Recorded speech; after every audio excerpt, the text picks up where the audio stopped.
Hello everyone, DonTheCrown here, and today I want to talk about my mid-game plans for Bing 2. Now I do have a campaign guide coming for Bing 2, except I can't drop that until 1 hour before the season start, so keep an eye out for that. Very nice campaign leveling experience, and what I'm going to be leveling with is actually Fireburst. I think Fireburst is going to be really strong, and actually let's just skip ahead in the written guide here on heroic to the fire burst section. So why fire burst? Well, for this build we want to use it for a few reasons. One, you're getting it for good single target damage and AoE damage.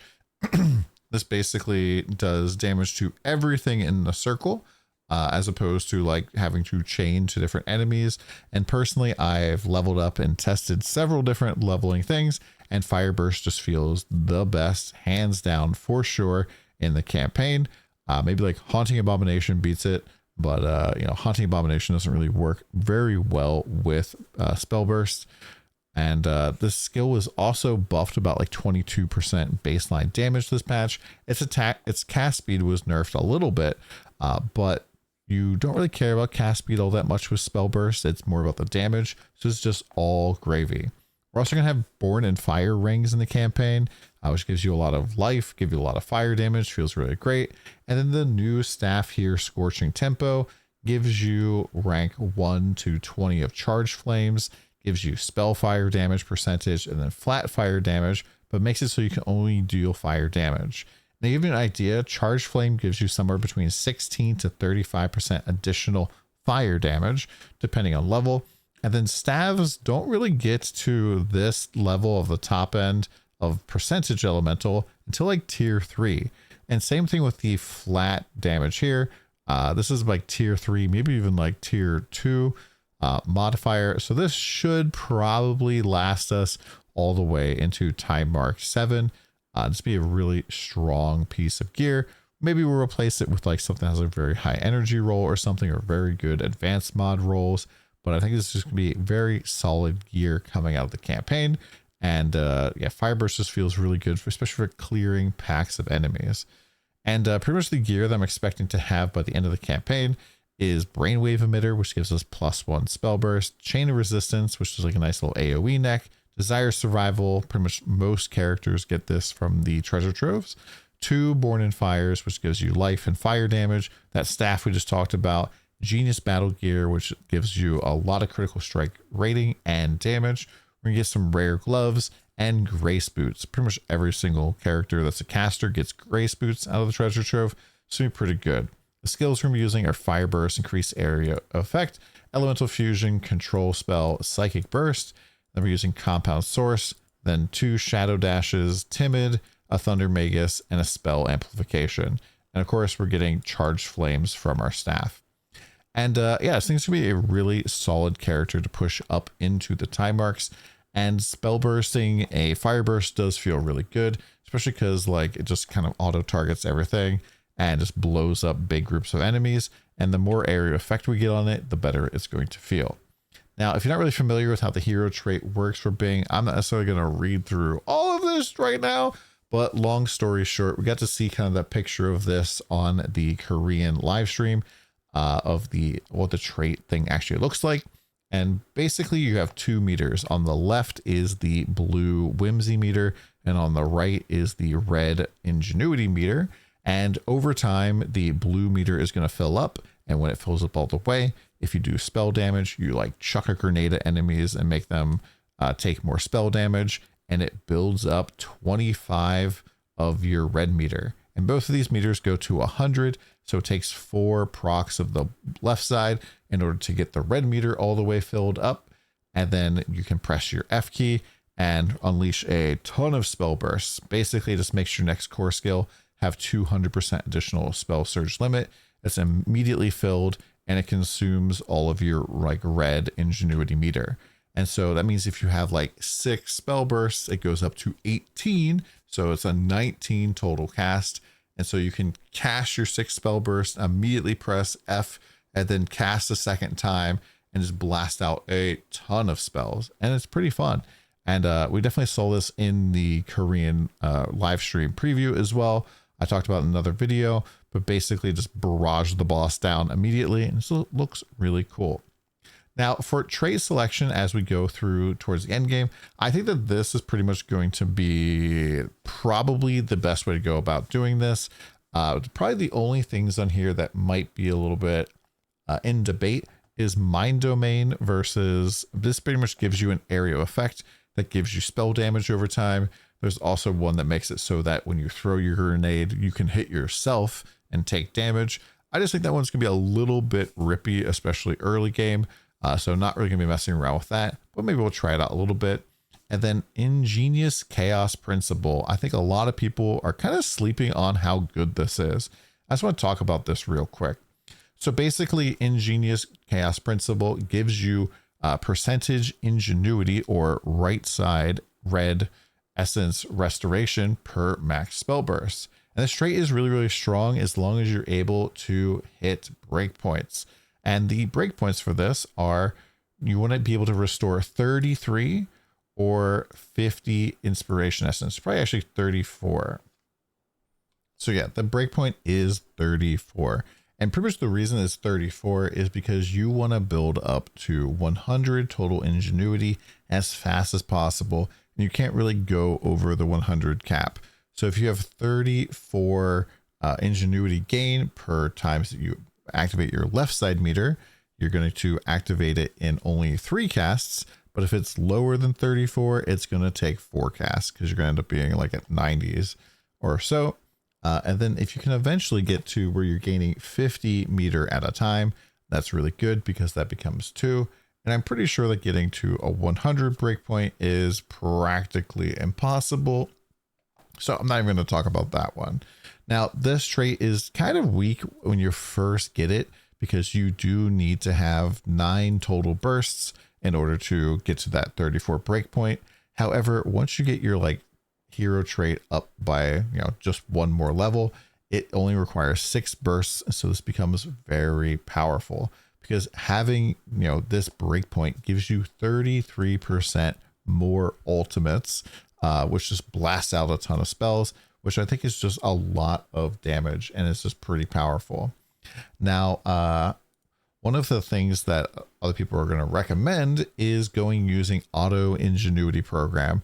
And I kind of feel like this is a giant bait, especially early on, because what this does is it just automatically uses your ult whenever it's available. But that's not really going to happen except for like maybe like every 10 or 15 seconds or so if you're doing like constant damage. And you're not really going to be able to keep up your movement speed full time early game. And you're going to be activating your ult a lot of the times when you might not want it or need it. Like maybe if you want some movement speed, you can actually just press the button and it'll activate. If you see some elites, you can activate it. If you're about to come up on the boss, you could hold back on using your ult so you can just blast it down. And you will just play a little bit more strategic. Also, we're not really going to have the activation medium stuff to automate our spell casting anyways.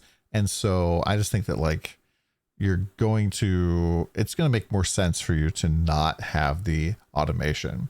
Now, if you aren't at one of these breakpoints here, what I would recommend doing is instead running Law of Ingenuity, because this has a chance to make it so we don't consume ingenuity essence at all. And that means that like you can pop your ult and ult's ready again. So you pop your ult again and maybe your ult's ready again. And I'm sure that's going to feel really, really cool. And there'll be some crazy times where people are probably going to like crash their PC because they proc this like 6 times in a row, especially maybe like higher levels. It could be potentially pretty darn fun and make some good clips. So I might mess around with this as well. Now, moving on here to passive tree, Goddess of Knowledge, I think is just kind of a no-brainer here. Our first passive tree is going to give us spell skill level, a max focus blessing, some cast speed and spell burst charge speed, damage, and movement speed. The main talent, Beacon, gives us +2 max spell burst, which is really good, especially early game. We could potentially get this on Amulet eventually. We can maybe replace that with like the Amulet that gives us Beacon, but I don't think that's something we're going to do right away. The second main talent gives us Insight, which is additional damage. The spell cost increase for this is like not even noticeable. Next up from Magister, we get our second main talent tree. This is like the spell burst tree, so it's like super good for us. We get +1 max spell burst, and this also gives us cast speed, which works really well with play safe, which turns cast speed effectively into spell burst charge speed, which just allows spell burst to charge faster. If you don't know already, spell burst takes 2 seconds to charge up, and it will charge up the full stack. So if you have 1 spell burst or 3 trillion, you will charge that entire stack in that 2 seconds, and it is affected by like the spell burst charge speed stat. This tree also gives us frail on spell hit, which is a new debuff that makes enemies take 15% additional spell damage, which is just, you know, free damage. Now the next tree here, Warlord, I think is pretty okay early game, but it's going to get really insane once we kind of like start transitioning into probably doing some affliction stacking shenanigans.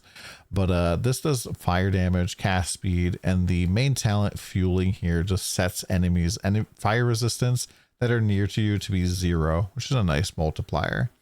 Lastly, we're going Lich, and this is going to help us stack more auras for sure. We can go and like, you know, get, you know, more spirit maguses and things like that into the build, which should be pretty strong. For prisms, we are going to be looking at this is like basically the new Overrealm season mechanic, and there's really kind of 2 types of prisms. You have the blue and purple prisms, and then you have the legendary prisms. And I think the legendary prisms are really strong. However, we really have to kind of compare these against a main talent and what you could get from a purple prism, because a legendary prism replaces the main talent of the tree that you put it into, whereas the blue and the purple prisms actually add on top of it. And there's some really good options here. So you can get 8% movement speed and 4% additional damage for 8 seconds on defeat, and it stacks up to 4 times. So that's like 16% additional damage. You can also get up to 24% additional spell damage for max spell burst. Super easy for us. This one's probably going to be super expensive though. Or we can get negative 25% elemental resistances for enemies that are afflicted by Ignite. I could see this being very powerful as well. You can also get up to 2 modifiers on a purple prism here. And we're looking for things like spell burst charge speed, strength, or intelligence. And there's just really a whole bunch of options, but these are probably not worth rolling too much because they're really random. For legendary prisms, we have some cool stuff here. We have affliction stuff, which I didn't put on here for some reason. Keen intellect gives us a ton of buffs based off the skills that you have equipped. And most notably, it gives us additional damage per spell skill equipped. And pretty much everything we can use as a spell, like our main skill is a spell, our empower skills are spells, our movement skill is a spell, some of our auras are spells. So that adds up pretty fast. If we're running like 2 empower skills, that's another 20% additional damage as well. We also, if we have any curses, that's penetration for both resistances and armor, which is nice. Defenses with mana doesn't really do much for us.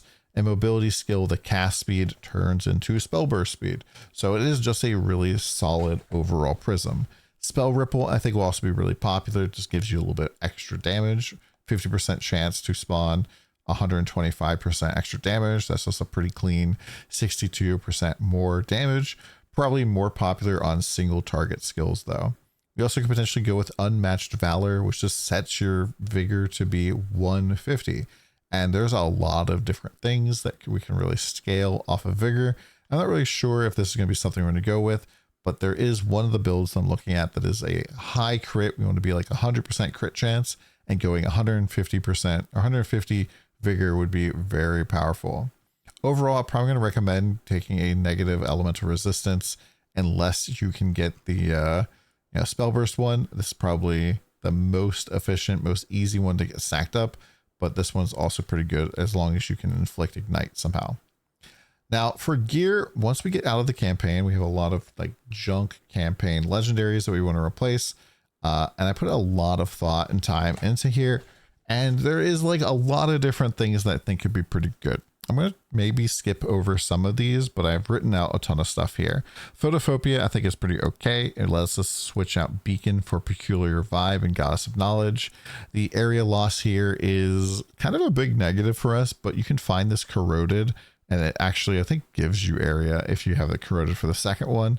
So this is definitely something to keep an eye out for. Vortex Heart is like really popular for a lot of different builds. Gives a lot of crit buffs, which is pretty nice. And this Focus Strike is pretty good. If you're going to use this necklace, it is very important that you double check that it has Focus Strike as the last affix. Very frequently, people will corrode these. They will hit the last affix, which turns it into Sweep, which doesn't give us any damage because it's an attack-based thing. And then they will sell it for cheap, and then somebody will buy it thinking they're getting a deal, and they're not getting a deal. So keep an eye out for that. Next up, Magnus's Mind Flame gives us life, gives us fire skill level, gives us fire resistance, fire penetration, and it gives us True Flame. True Flame is this thing that is pretty much going to potentially be the cornerstone of the late game build. And it makes it so that when an enemy is ignited, 60% of the additional damage bonus from Affliction over time is also applied to our fire hit damage. And Affliction at full stacks increases damage by 100%, which means that True Flame increases the damage by 60%. So that's a big multiplier. And then you can go and get Affliction effect on things, which could potentially multiply it even more. Seems pretty crazy. Lull Greed is a new amulet. This thing's probably gonna be super expensive. It gives you damage per stack of max spell burst, which is, you know, pretty appealing here. And also the Insatiable Greed makes it so that the 150% of your bonuses of attack speed also apply to spell burst charge speed, which means that like affixes that are like attack and cast speed together are becoming very, very strong for getting these ramped up. For belt, we probably like maybe want to look at a belt that has a +1 max spell burst. And even if you end up going with like one of these legendaries down here, you probably want to like try to craft this onto it, especially early on, because getting +1 spell burst is just pretty impactful, I think, early game for the amount of cost it is.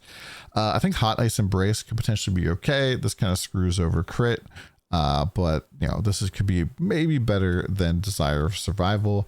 Dawn Break is probably going to be giga expensive, especially because it probably works together with that 150 fervor rating prism.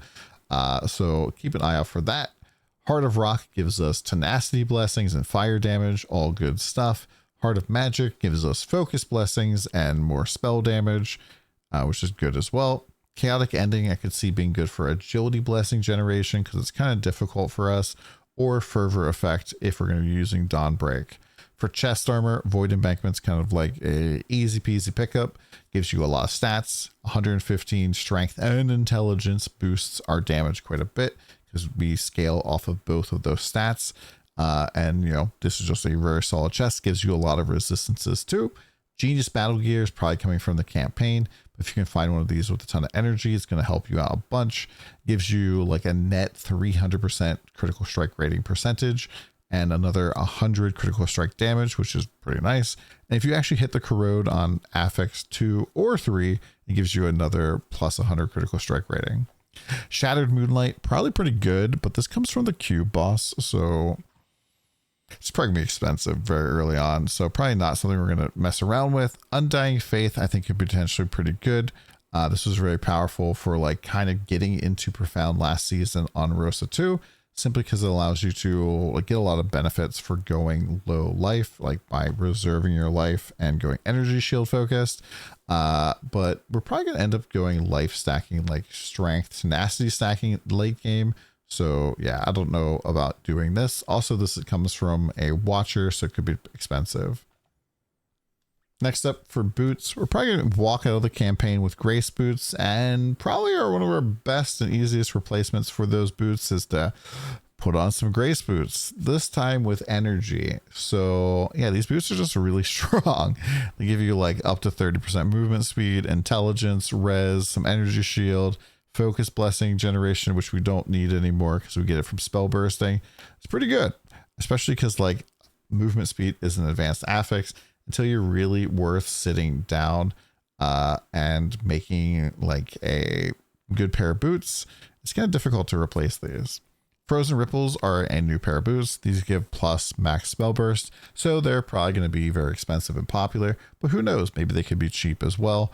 We're also getting a lot of a movement speed already from Supersonic Protocol, like 90% occasionally, so there's sometimes where maybe this could fall off, which would be bad. For gloves, Magnus's Lulls, very nice. Additional fire damage for tenacities. We just need to make sure we have tenacity blessings, either from slates, fates, or from this ring back here, Heart of Rock, which makes it so we can generate when we get hit. So we just got to take some damage. Tyrant's Smoldering Hand gives us fire damage to attacks, which doesn't help us, but the lucky critical strike chance could be really clutch for the crit fire build that we haven't gotten to talking about yet. Note that you cannot trigger your Empower skills with this glove, so cannot trigger them. Next up for weapons, Oversight and Fiery Oath I think could be interesting options. Fiery Oath gives us skill levels, gives us flat critical strike, flat damage, and gives us tenacity blessing generation, but it curses us with Scorch. And in fact, I think that probably if you can get like +2 fire level, it's probably on par with Oversight here, especially if you're going for the crit build, which we'll talk about here shortly. So hero memories, we're looking for strength, intelligence, life, or ES, movement speed.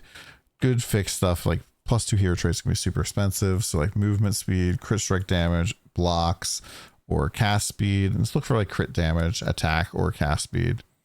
Attack speed only if you're going with the amulet that scales that. For pedigree, I'm not going to really go make a full list of all these things here. Just want to look out for main talents that are going to help you out. I really probably just need like one main talent at this point. For legendary nodes, all of these are pretty useful. There's probably some other ones as well that can be pretty good, but these are kind of the ones that I kind of stood out to me. Now, in terms of the special supports and kind of the build direction for this, I think there's kind of two different ways to go. Number one, we have the Fireburst, Heart of Flame, Prairie Fire. Why can I never say this? Prairie Fire. And this gives us a grand total at like maximum rolls of 595% additional damage. And I think that this is probably going to be pretty popular. This does cause your skill to have absolutely ginormous AoE and covering the screen. So you're going to have to lower down your skill opacity to like 0, which does kind of suck. The other option here is Spam Burst. And what this does is whenever your skill lands a critical strike, it triggers that skill on the target once again. And then with the second one, we get another 2 times. So if you have 100% crit and you cast a spell, it will trigger 3 more spells on top of it, which makes it so that if you are at 100% crit and 6 spell bursts, you release 28 fire bursts with 1 casts.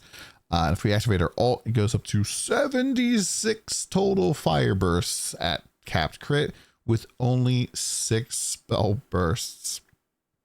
That's a lot of shenanigans. I think this could be really fun, and they do basically the same amount of damage. This is like 595 at max rolls, 532. That's not really all that much of a difference. And I think that just like spamming out tons of spells could have some other potentially cool things. For fates, we don't really have a ton of good options early on. Perched River gives us +2 spell burst upper limit, but crits have unlucky. That's probably gonna be very expensive this season. You also go strength or intelligence fates. Stone Bear helps us get tenacity blessings. Ashes gives us additional fire damage, but makes it hard to ignite. And we need to ignite in order to get the additional fire damage, which is kind of clunky. And then lastly here, Pack Spirits. The new Squiddle Pack Spirit gives pretty good damage, 16% damage at level 1, and goes up to about 34% and 1 spell burst at max rank. The other good option here is Dreamweaver. Gives us 18% damage at rank 1, up to 44.5%, assuming that like you're having, you need more penetration for elemental penetration. You're not like below whatever 0 is right now. And Dreamweaver is just really stinking strong. Unfortunately, there's not really a good third option. I know there's going to be a ton of people that say Poison Omen is OP, but Poison Omen is only really good because you get +1 curse, except for now we're not really getting a multiplier from our pet. We're getting the opportunity to use up a skill slot to apply a curse. And so unless you have some way to curse enemies really easily, that kind of just takes up a spot. And that's part of where Fiery Oath kind of comes in, because this lets us trigger Scorch on enemies, which means that we can use Timid as well to, take care of that. And so I think that particular combination may be pretty good, but generally I don't really like Poison Omen until you probably get to the point where you're having like a curse on a ring or maybe even on an amulet. The other good option for movement speed is Preserver of Eternity. This gives you a lot of movement speed when you haven't been hit recently, which is pretty nice. Knight of Pale Blue or Hell Cavalry is nice for staying alive. I believe these guys also have XP bonus, which is pretty useful. And then if we're going to go for the True Flame setup, Fire Wing is going to give us a massive amount of affliction effect, which just turns into a damage multiplier, which is pretty nice. I think she's like 80% affliction effect when you're at like full life. So that's like taking the damage multiplier from 100% to 180%, and you get 60% of that. So pretty solid. And that's pretty much my general plans for right now. There's gonna be some stuff I'm gonna be updating with this. And like I said, once again, we're going to be dropping that leveling build about an hour before the season starts. It'll be both written and a video guide up on YouTube. And if you want to come see how it goes, come hang out with me and keep me company as we blast through the campaign with Bing 2. Hope you have a good one. Hope you guys have a great season start. We'll see you soon.